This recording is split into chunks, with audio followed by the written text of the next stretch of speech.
This is the Honourable Member's inaugural speech. I give the call to the Honourable Dr Brad Pettitt. Thank you, President. May I begin by also congratulating you on your election to the role. I'd also like to congratulate all of my colleagues here today on their recent election to this chamber. I'd also like to begin my inaugural speech by acknowledging the Wadjuk people as the traditional owners of the land in which we meet. I recognise their cultural and heritage beliefs are still important today.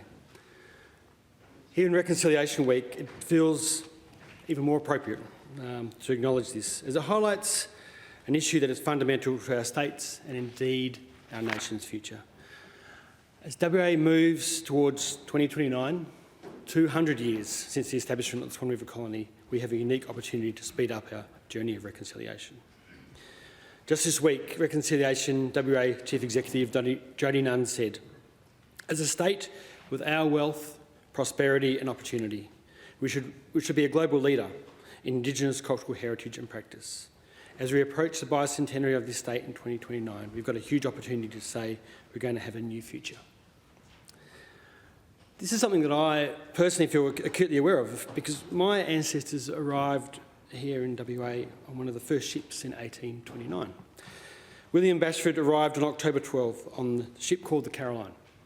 And soon after, they were gifted some land up on the Derbyl Yerrigan, what we now call the Swan River, up on the Swan Valley, which, of course, as we know now, was wrongly assumed to be unoccupied. In this shadow of the Mabo decision, of course, the myth of terra nullius has now been done away with, and we as a community are now ready to take much bigger steps towards reconciliation.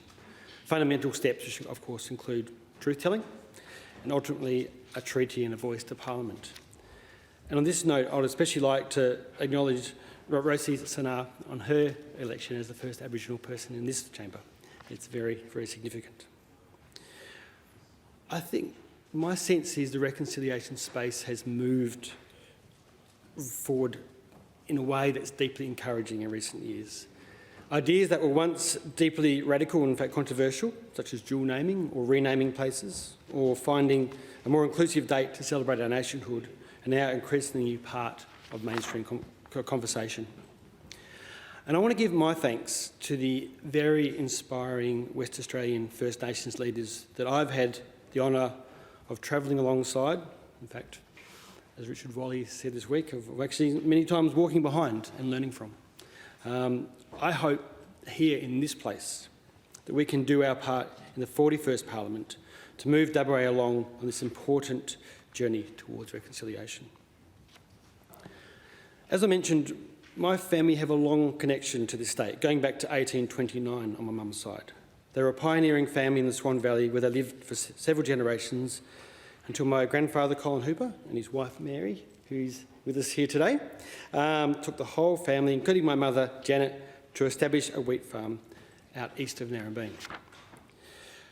I can't help but be amazed by the courage that must have taken, to take a whole family out bush, like that at a time when there wasn't electricity in the wheat belt, let alone telephones. Going to live in a Nitson hut that originally just had a dirt floor and kerosene lanterns and was miles from anywhere was certainly very brave. But I also know that it was deeply rewarding. In fact, my mum's side of the family, some more than 60 years later, are still working on that family farm with other farms around the Narrabeen area. Less is known about my late father's side of the family, but I do know that Dad moved from WA moved to WA, I should say, from Sydney as a boy and settled in Bicton. And my grandfather, William Pettitt, was a customs officer at Fremantle Port. And my dad, Bill Pettitt, went to school in Freo, first at Freo Old Boys School and then to John Curtin.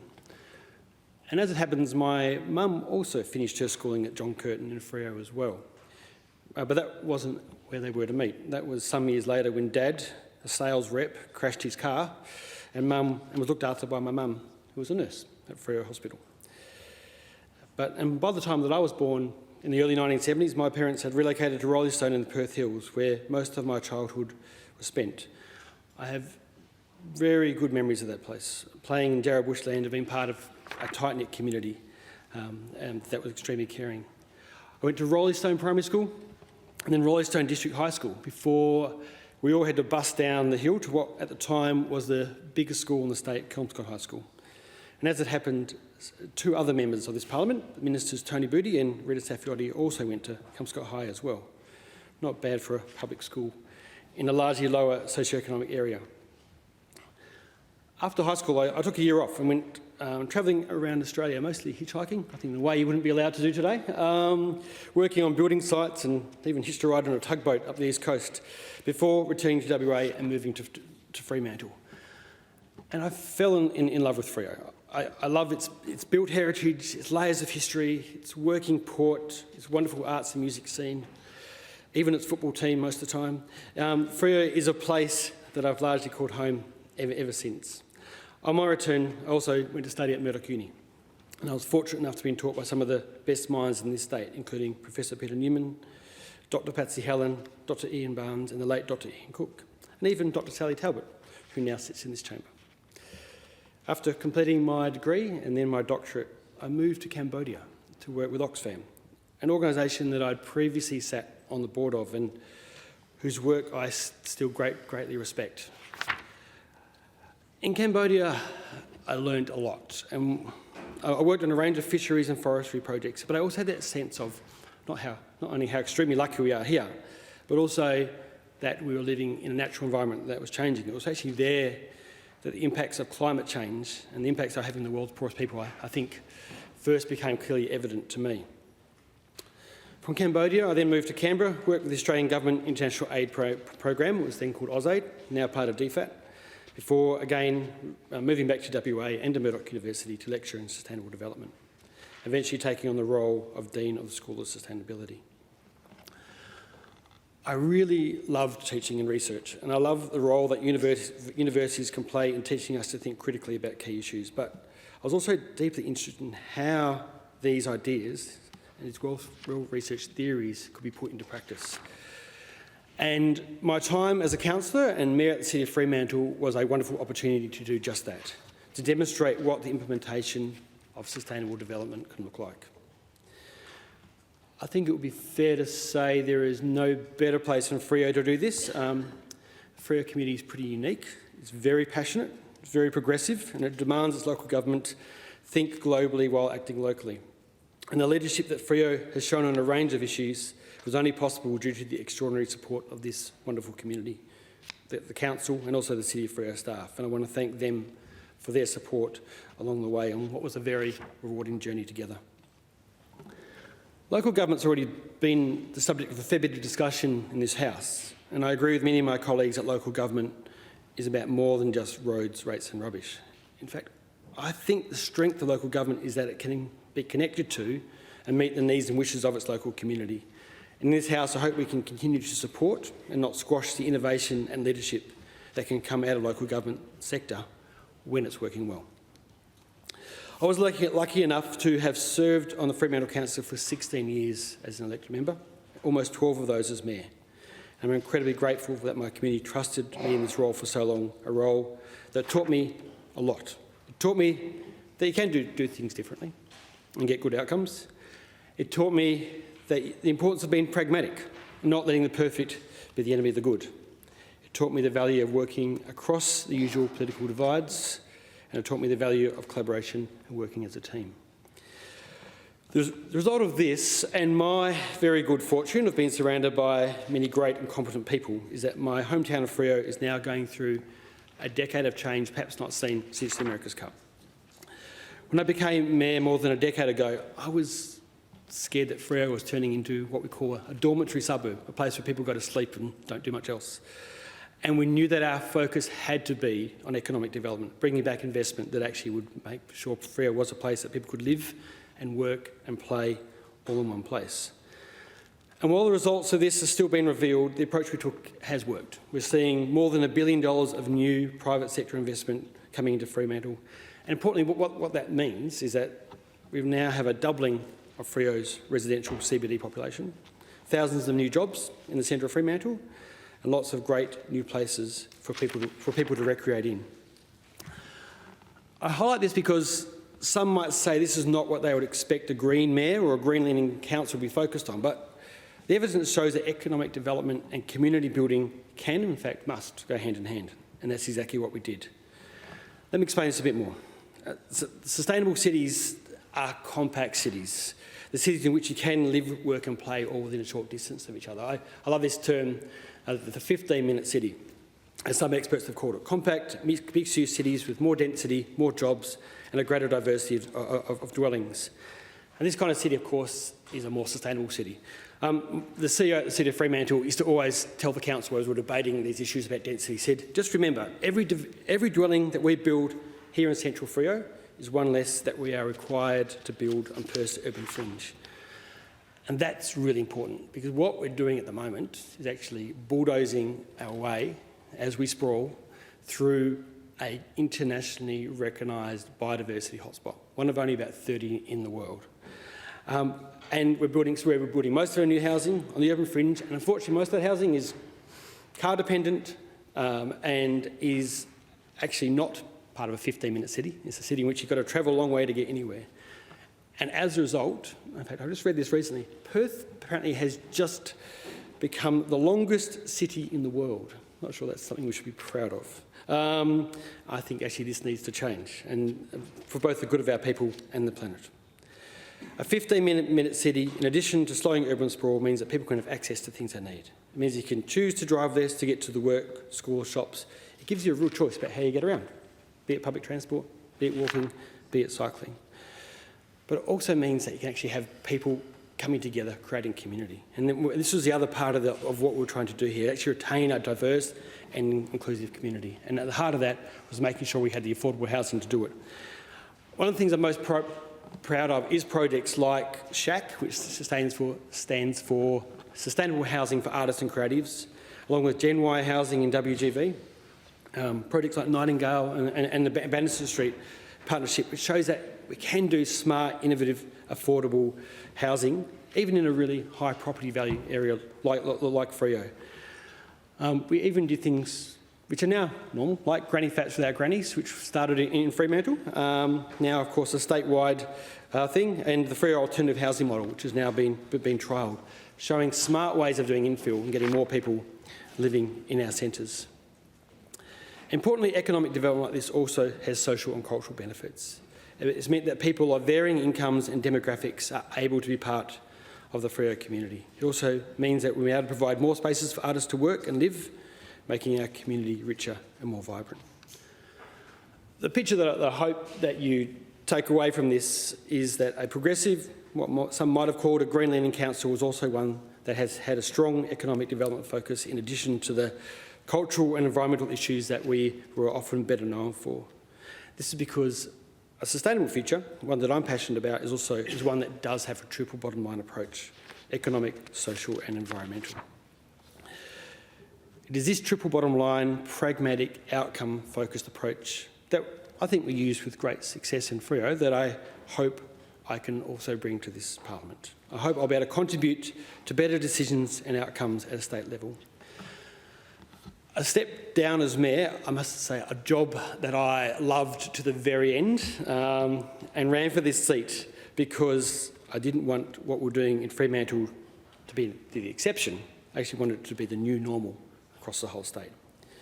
I remember not that long ago when the City of Fremantle banned single-use plastic bags, twice.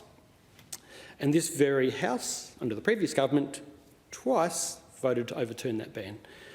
And I want to acknowledge actually the work of Minister Dawson on this issue.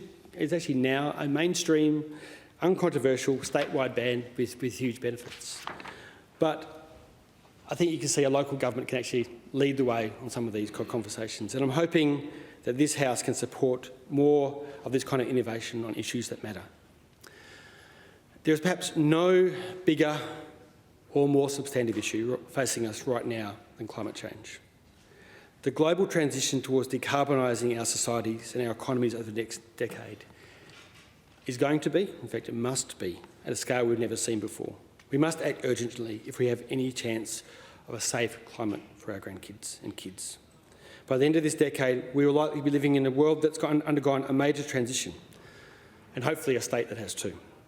This transition is a huge opportunity for our state, and with the right leadership, we can do it in a way that benefits everyone. If we get it right, then by the end of this decade, we will have a reliable and affordable energy grid running predominantly on renewable energy. WA will have stopped investing in new oil, gas and coal projects and transition workers to secure clean energy jobs. We'll be a major exporter of green hydrogen and lithium and other rare earths and components essential for the clean energy transition and created thousands of new jobs in these areas. We'll have permanently and fully banned logging in our native forest areas and instead have expanded our forest plantation industry and invested in regenerative forestry as a major carbon sink. New electric vehicles will outsell those running on petrol and diesel. We'll greatly increase the number of people getting around by riding, walking and catching public transport by investing in the right infrastructure to make leaving the car at home a viable alternative. And we'll have become a more compact city with less sprawl and enlivened urban centres with more residents and jobs at their core. All these are great ideas and they're all ideas that are supported by the Greens, but they're not exclusively Greens ideas. All of these ideas are the recommendations of global experts in energy, public health, urban planning and climate, all based on the best evidence available. Whether it be the Royal Society or the US National Academy of Sciences, whether it be NASA or the CSIRO, the Intergovernmental Panel on Climate Change or the Medical Consortium on Climate and Health, the EIA or the PIA, they are all saying one thing. We must get to zero emissions as soon as possible, and this decade is the critical decade to do it. Listening to the best experts and making decisions on the best evidence has served this state extremely well over the last 15 months when it comes to COVID, and I think we can all agree on that. Now the challenge is that evidence-based decision-making must better inform us on issues like climate, where once again science and the best public health experts should guide the necessary and significant changes we must make. WA is already feeling the impacts of climate change. Experts tell us that our average temperature has already risen by about 1 degree. Perth in the southwest climate is drying. Rainfall has decreased by about 20% since the 1970s, and our flow into our dams has dropped by about 80%. Fire risk has significantly increased across the state, and sea level rise is causing erosion at some of our favourite beaches. Emissions reduction is going to be a big challenge for WA. We are one of the worst performing states and one of the worst performing countries when it comes to emissions reduction. Our levels of carbon pollution per capita is nearly double the average of what other developed nations are emitting and more than 4 times the world average. Now, as the world rapidly transitions to making first a 50% reduction by 2030, which is a new emerging global consensus, and net zero by 2050, this means that WA has more work than most to do. But the good news is we also have more opportunity than most. We live in one of the sunniest, windiest places on Earth, an ideal place to make a renewables revolution. This energy revolution is essential work for the WA economy, but it's only one part of the net zero challenge before us. We must decarbonise all of our economy, from housing and transport to energy and agriculture, and the experts tell us that this is the very decade in which we must do it. I'm talking about this decade because pretty much every political commentator suggests that it's highly likely that the LP will be in government not for just the next 4 years, but the next 8. Now, that's significant because that means, as we think about that, taking us through to 2029, almost into the decade, it means that we can actually start to think long term. We get this unprecedented election, which I think we all agree it was, actually means we can think big and plan for the necessary transition that is before us, to work across the aisle to make sure that the transition is sustainable and just and one that does not leave anyone behind. And I am looking forward to working with each of you to achieve this in a constructive, collaborative and pragmatic way. Not just on climate and carbon reduction, but also on planning and housing, on homelessness and mental health, and the many other areas that desperately need our attention. I would like to finish by thanking those who have supported me to be in this chamber today. And that is many, and I am feeling extremely grateful. First, I'd like to thank the Greens Party. People ask me why I chose to join the Greens, perhaps thinking it might be a relatively recent decision. I've actually been a member of the Greens for about a quarter of a century. And one of the key reasons for this, and what has probably come through in this talk, is I have a sense that the Greens are the only party that have grasped the scale of the change that we need to make as a society and a planet if we're going to leave one that is better for our children. Progressive but necessary reform is something that the Greens are proud to lead on, even if as my colleague Alison Zamon recently reflected in her valedictory speech, it is often 5, 10 or 15 years later the majority end up adopting our positions. So I am very proud that the Greens membership and much of the voting public has placed their trust in me to be their voice in this parliament. It's a huge responsibility, but one that I'm committed to doing everything I can to further. I thank those members and supporters who door-knocked, phone banked, leafleted, stood on stalls, staffed polling booths. These are people who gave up their time and energy because they put their hope and trust in the Greens to create the change that they so passionately believe in. Rest assured, I have listened and I'll do everything I can to represent you. Thanks to the Greens WA staff for putting a huge effort into the statewide campaign. I particularly want to thank those who were part of the South Metro team who volunteered and worked so very, very hard, had my back and looked out for and supported each other. Special thanks to the former MLC, Lynn McLaren, and Daniel Garlett, who joined me on the South Metro Upper House ticket, and to the amazing Lower House crew, who were Liberty Kramer, Mark Brogan, Gerard Sierro, Lauren Rickett, Felicity Townsend, Simone Collins, Bree Morgan, Heather Lonsdale, Jessie Smith, Simon Blackburn, River Clark, Rob Delves, Jodie Freeman, Adam Abdul Razak and Annie Otness. All 15 of those people and the team behind them is the only reason that I get to be in this place. And of course there are dozens of other amazing volunteers who helped in an amazing variety of ways. And I apologise I can't name everyone, but I do want to name a few. Trish Coucher, Renita Dory, Aaron Cam, Verity Ives, Tim Young, Troy Treby, Jared Tan, Alex Wallace, Ryan Spencer, Joseph Hubert, Chris Johansson, Bill Hare, Ursula Fuentes, Abby Monk, Chloe Durant, Ross McCullum, Phil Jenkins, Mark Taylor, Christine Lindsay, Angela Reimers, Tracy Gamblin, Robin Nick Briggs, John and Jan Little, Roy Lewison, Brian Smith, Giz Watson, Sarah English, Elizabeth Poe and Adrian Glamorgan. Thanks to all of you. And I especially want to thank Rachel Pemberton for being so reliable during the campaign and holding the team together. Finally, I want to thank all those who voted for the Greens in the South Metro region, express my gratitude to those who keep fighting for what is right and necessary. Whether it be the students marching in our streets or the XR grandparents who have been quietly protesting each day outside this parliament. My only disappointment is that I will not be working with former MLCs Alison, Tim and Diane. I was hoping to share this chamber with each of them. I want to thank each of them and Robin Chappell for their extraordinary work that they've done in this place over recent years. I hope I can continue the impressive legacy of you and other Green MLCs who have served in this House.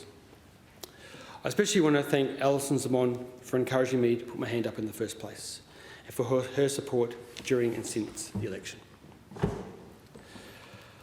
On a personal level, I want to thank my mum, Jan Little, and John, and my sisters, Janelle and Renee, for their encouragement and support along the way. I also want to thank my extended family, including those who are here today, Nan, Gail, Cheryl, Pat, Spence, Greta and Kerry. Thanks to all of you. It's wonderful to know I have the support of my broader family. Finally, I want to thank my little family who mean everything to me. Emma, thanks for your amazing support throughout this journey. Thanks too for your tolerance of a partner whose choice of profession means that I'm often not there in the evenings and weekends, leaving you to carry a disproportionately heavy load. Honestly, could not have done it without you. And finally, I want to thank our little daughter, Deepa. She's a very cheeky little girl, and I hope that I can do her proud in this place. It is because of her, in fact all our children and grandchildren, that I'm so passionate about what we must achieve. I just hope that I can make some changes that leaves for her a world that's just a little bit better, cleaner, safer and greener. Thank you.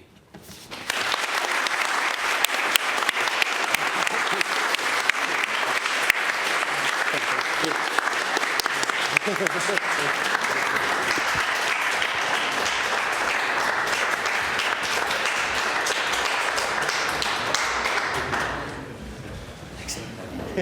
you.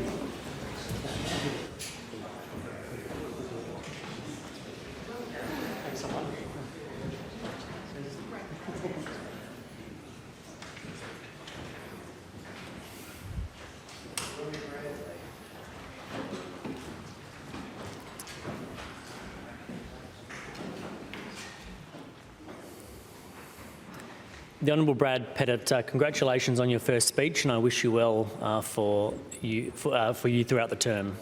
Well done.